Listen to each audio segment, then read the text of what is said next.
December 6th, 2024, and the gun buyback program was not working. There was not a whole lot of buy-in. They spent millions and millions of dollars on this whole gun buyback program, and nobody was having guns bought back. I don't think that it's bought a single gun back at all, and it's still cost millions of dollars. And so the think brains, the big brains, the think tanks connected with the Liberal government got together and they said, how can we get buy-in on this? And they said, why don't we just tell them that we're going to send the guns to Ukraine? Right? And that's, I think, what we're seeing right now. And this is absolute panic at the top level of the government. Jagmeet Singh is talking about Sihk genocide. The Liberals are talking about gun buybacks and abortion. You know that they've got nothing when they're going to these dry wells, right? And it's unbelievable. And sending these guns to Ukraine seems like, why are we acting as an arms dealer for Ukraine? I don't quite understand it at all. But this looks like panic. It just looks like panic to me. If you ask me, that's what it looks like. So Lavrov, I've got an interesting interview with Lavrov, and I haven't watched it yet, but I'm interested in watching it. It dropped yesterday, and I'm interested in that. Jivani launches Protect Christian Canadians, Protect Christians Canada, and the whole thing is interesting. And it seems like the Conservative Party is actually concerned about depth, and it seems like they're picking Jivani for a wider, broader role. And I mean, he's comfortable there, but also he's a Yale man, right? So there's lots to get to. Let's get to it. First, we've got to start with the gun grab because it's unbelievably panicked and, David says, so predictable. As they slowly rot away, the Liberals will try anything to get attention and survive one more day. Their agony led to promises of fictional GST checks and now banning more legal property. It's all lies. We still have AR-15s. Meaning nobody's handing over their guns to these lunatics, and they're going to be gone soon. Here is Disclosed TV, and it's got Dominic LeBlanc, and he's talking about getting rid of these guns.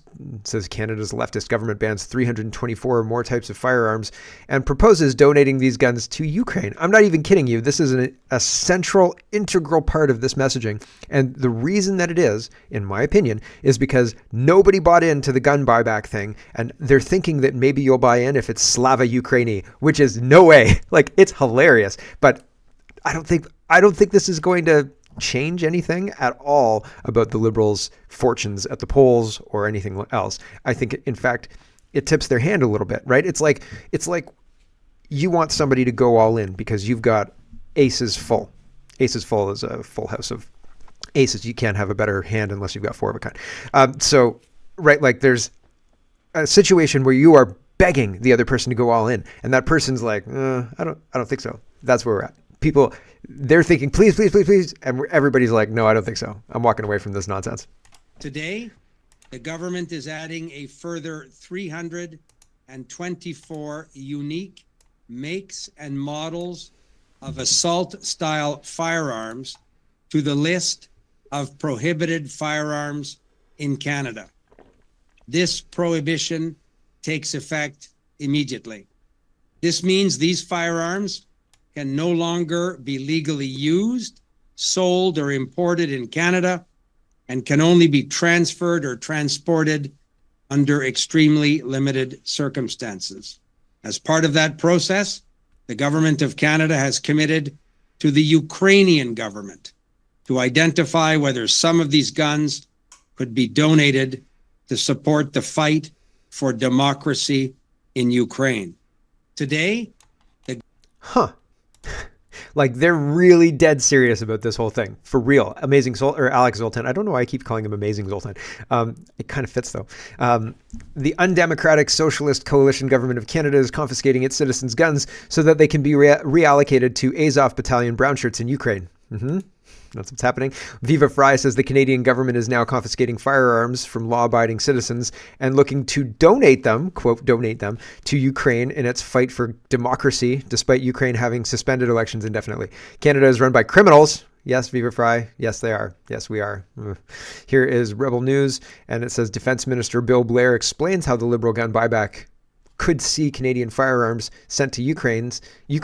Every bit of assistance we can offer to the Ukrainians is one step towards their victory. Slava Ukraine, right? Are you kidding? No, thank you. Theo Fleury says the Canadian government are illegal arms dealers now. It seems like that.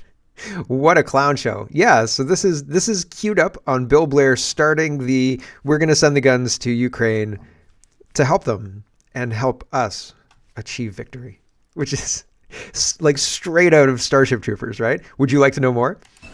As my colleague, Minister LeBlanc, has indicated, we've been working very closely with our friends in Ukraine to ensure that weapons that were intended to be used in combat could be made available to them. And since Russia's brutal and unjustified invasion of Ukraine, Canada has and continues to make every effort to support our Ukrainian allies in their fight to defend their territory, their sovereignty, their citizens, and to win this war.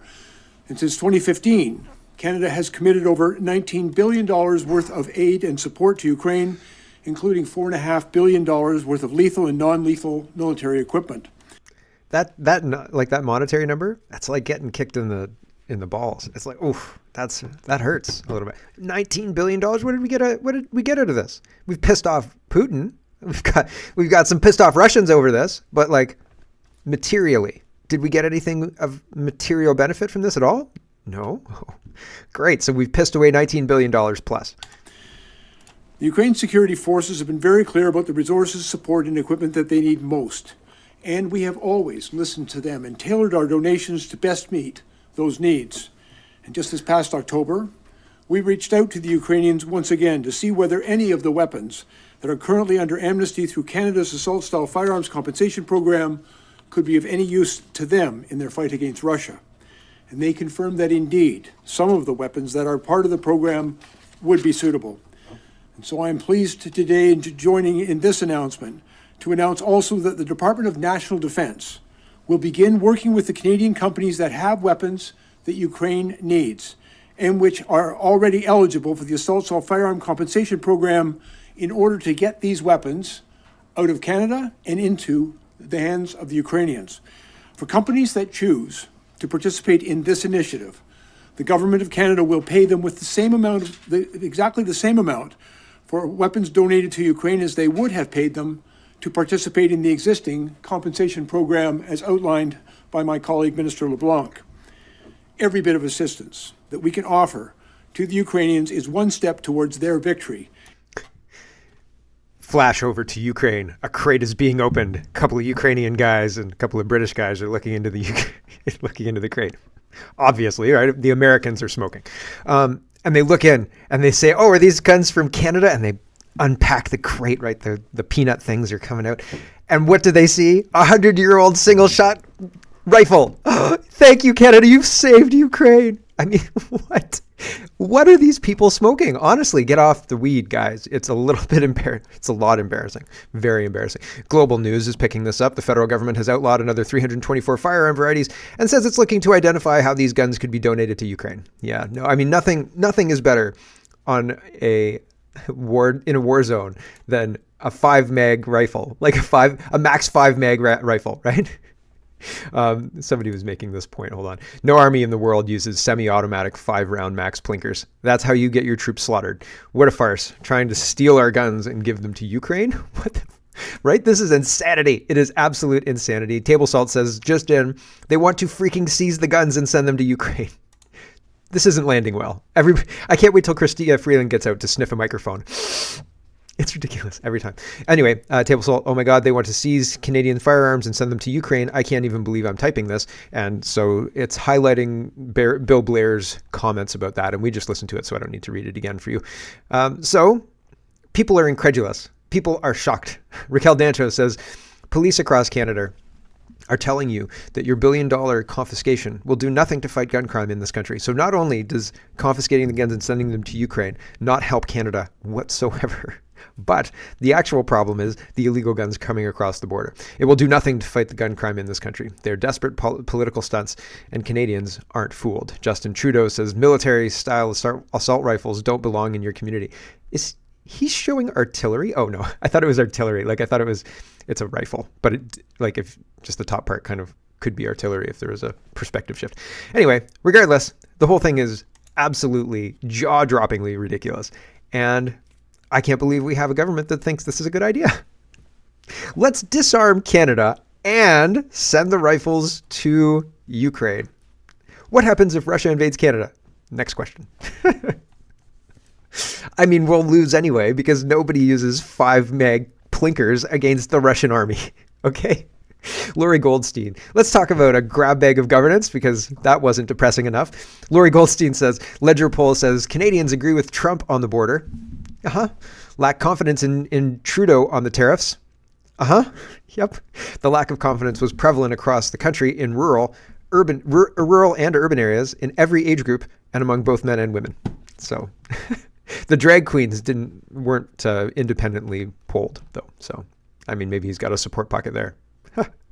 Lori Goldstein again says, program note, we're facing a 25% tariff on all goods going into the U.S. on January 20th. And the Liberals today are talking about gun control while the NDP is talking about abortion. Our tax dollars at work, right? Like that's a problem, guys. And they've got Trump with the Canadian flag, and Trudeau standing on another mountain. Somebody said it's the Assiniboine mountain. I'm probably not saying that right, but apologies that I don't recognize. Other people said it's a Switzerland mountain. I think Switzerland was the one. A Swiss mountain. And Justin Trudeau's standing here. Maybe this is a Canadian one, right? Looks more Canadian shieldy, but he's got the communist rainbow flag. It's not the Pride Progress flag, but close enough. So, I mean, that's truth because Canada's been taken over by rainbow communists, unfortunately. Here's Jagmeet Singh, and he really is talking about Sikh genocide, and he's upset that the House of Commons isn't talking about, well, he doesn't care about the tariffs. He wants the House of Commons to talk about Sikh genocide as defined by him or whatever. Here's Jagmeet Singh. Today in the Foreign Affairs Committee, Liberals and Conservatives teamed up to vote against a motion to recognize the Sikh genocide. They've had this motion for months. They could have spent that time hearing from people, understanding why it is so important, listening to the evidence that clearly establishes that a genocide, the definitions for genocide were met. But no, instead they turned their backs on the Sikh community. They turned their backs on justice. Today in the Foreign Affairs Committee. Right. Well, I think we should probably focus on our own country. And I don't know. I don't think focusing on a supposed Sikh genocide, and I know nothing about this. So I haven't heard anything about this. This is something, as far as I understand, Jagmeet Singh has just started being really upset about. Convenient timing, but I've never heard anything about this. So whatever Sikh genocide that he's talking about, I don't think Canada should make that its priority, as we have other things that are pressing, much more pressing, I think. Gov.exe says, Pierre Poilievre says that Chrystia Freeland will have 2 hours on Monday to stand up to tell Canadians how badly she screwed up as finance minister. Will Freeland tell us how big last year's deficit was, or will she deflect and talk about rotisserie chickens again? Yeah, she's not gonna answer the questions. Liberals don't answer questions they don't like. That's kind of their brand. Here's a little bit of Pierre Poilievre. Justin Trudeau has lost control of everything after 9 years. He's lost control of spending, lost control of the deficit, lost control of immigration and the border. He has doubled the national debt, adding more debt than all prior prime ministers combined.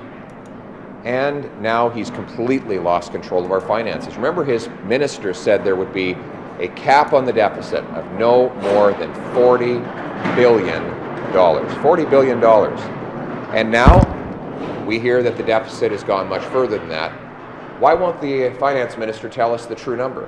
What's she hiding? Is she hiding that Trudeau lost control of the deficit this year, just like every year? Yesterday, you all asked her if she would have a fall economic update.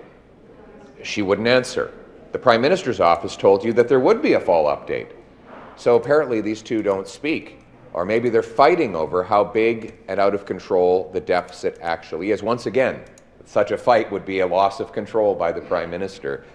And so we're today, Common Sense Conservatives, are calling for the Finance Minister to introduce a fall update to indicate whether she's keeping her promise to cap the deficit at $40 billion or whether Trudeau's completely lost control of the deficit once again. Not only will we cooperate to let her introduce that fall update, we will actually give her a Christmas gift. We'll give her 2 hours out of our Conservative opposition motion day on Monday for her to stand on her feet and tell us how much she's lost control of the nation's finances.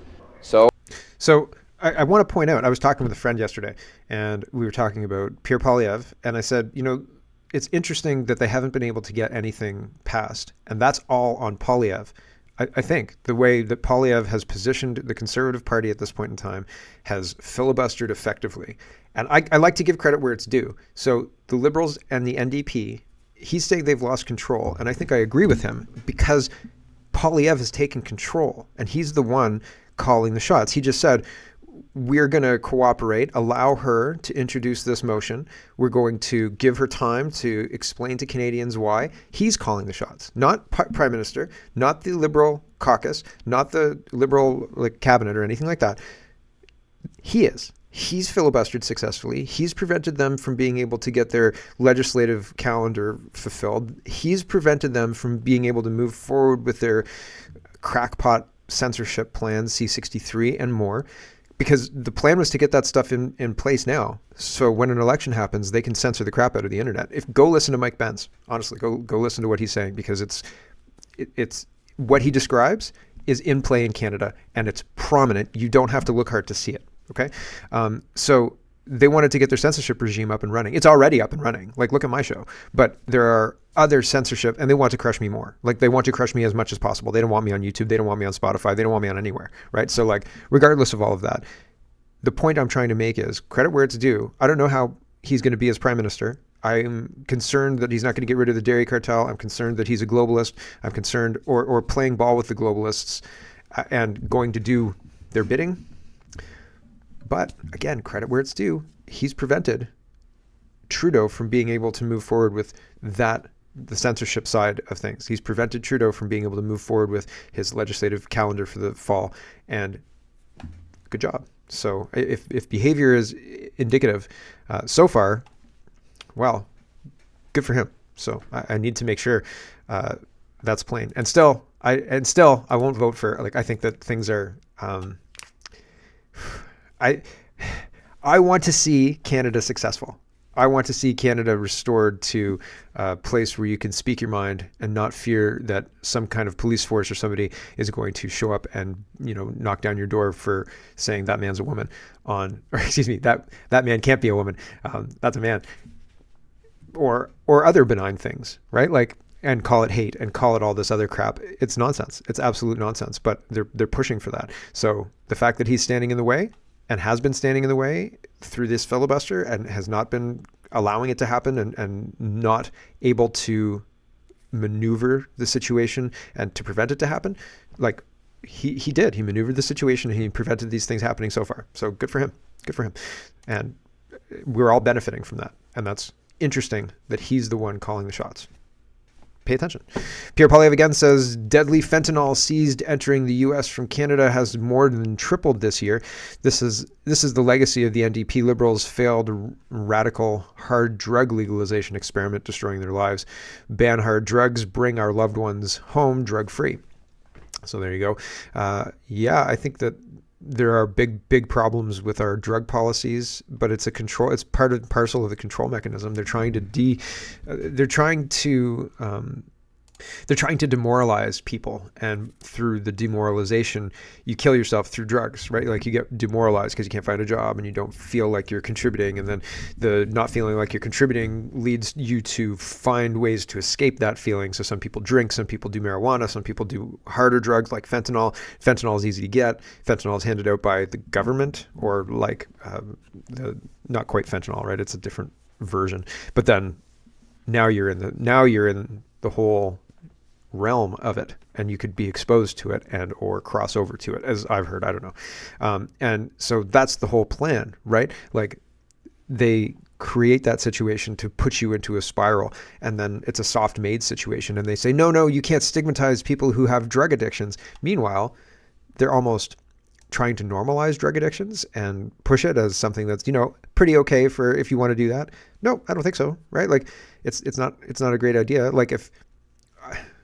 I don't want to go down different drug rabbit holes and things like that, but fentanyl is very clearly bad, and it's very clearly done very horrible things across the United States and Canada.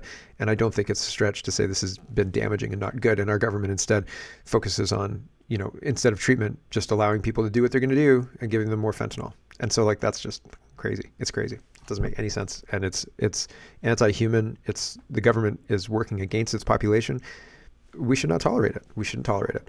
Here is Prime Minister Trudeau walking away from the Chiefs. So the Assembly of First Nations Special Chiefs Assembly was upset with Justin Trudeau. He was like, yeah, I'm out. See you later. And they were like, don't walk away from us. Get back here, Justin. And he just left. And par for the course for these Liberals, right? This is kind of what they do. Here we go.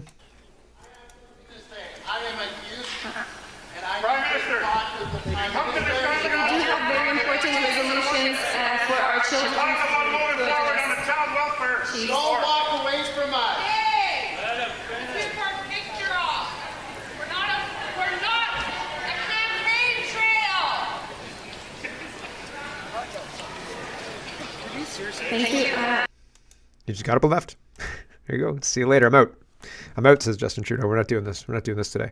True North says Conservative MP Jivani has launched a new campaign to address what he describes as escalating threats to the rights and freedoms of Christians in Canada.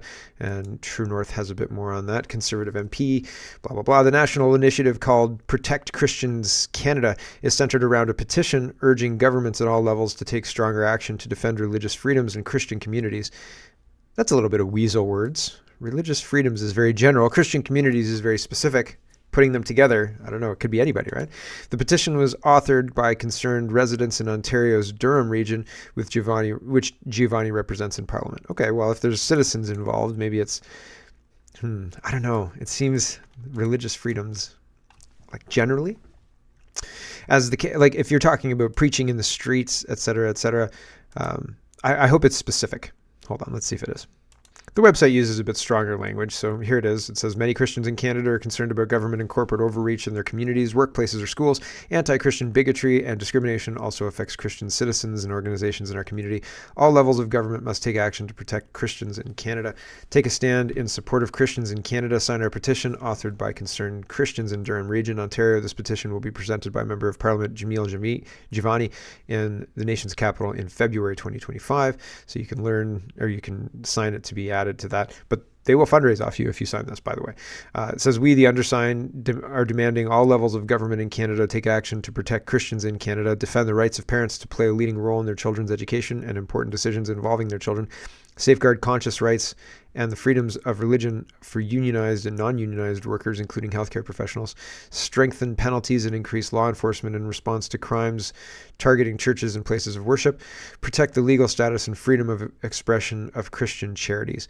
So, sure, I mean, there's worthy things to do there. It's just, I worry about weasel words. Moving on. At the campaign's launch, Jivani made an impassioned plea for support, emphasizing the urgency of the issue. We need to do more to protect Christians in Canada, he said. This is about whether Christians have the freedom in Canada to live according to their own traditions and practice their own faith. Jivani also stressed that the initiative is not about imposing Christian values on others, but about ensuring that Christians can live freely without fear of discrimination or violence.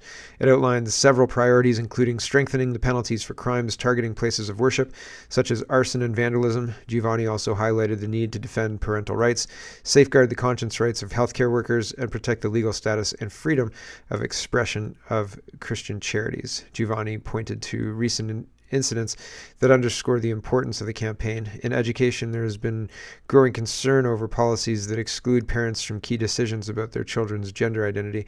Some parents have even faced child service investigations for questioning their child's transition. So getting into that kind of stuff, there needs to be protections, but it's interesting. I don't like how everything has become, it has to be the Sikh community, it has to be this community, the Christian community, the Jew community, this community, that community. We're all Canadians, and we should all be able to live in peace and harmony and worship in peace and harmony, et cetera, et cetera, et cetera.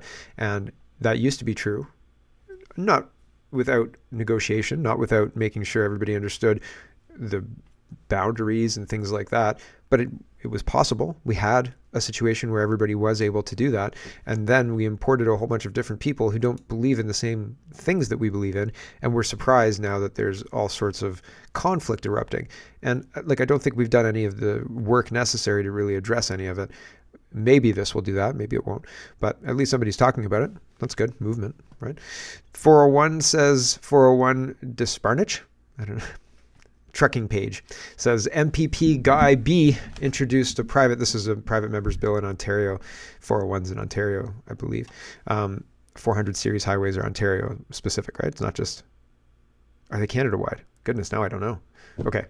I believe this is Ontario. MPPs are Ontario. Okay. MPP introduced a private member's bill that would require all new truck drivers to complete 20 hours of truck simulation training under winter conditions. And so, I mean, that's something. And Kate says, how about we just deport a bunch of people and then we can employ our own experienced winter drivers? There you go. Let's cut right to the quick of it, right? Let's not beat around the bush. 20 simulated hours of winter driving is not learning how to drive in the winter when you're 15, 16, 17, and, you know, coming desperately not wanting to put your dad's car into the little pond at the end of Victoria Road, right? But it has a nice little hill and it gets slippery. And the number of times cars bash into that barrier more often than you'd think. And like, you learn that lesson. Right? You don't want to be in a big rig trying to learn that lesson. That big rig's going in the pond. Like, Jeepers Creepers, right? So, hello everyone. Thanks very much for watching. This is just a short version of a longer show. If you'd like to get the whole show, you can go over to CanadaPoly.com and sign up for a subscription. Just look in the drop-down tab for Shop and Donate and look for subscriptions, and you'll get immediate access to the full show. Love to see you. Thanks for watching, everybody. Have a wonderful, wonderful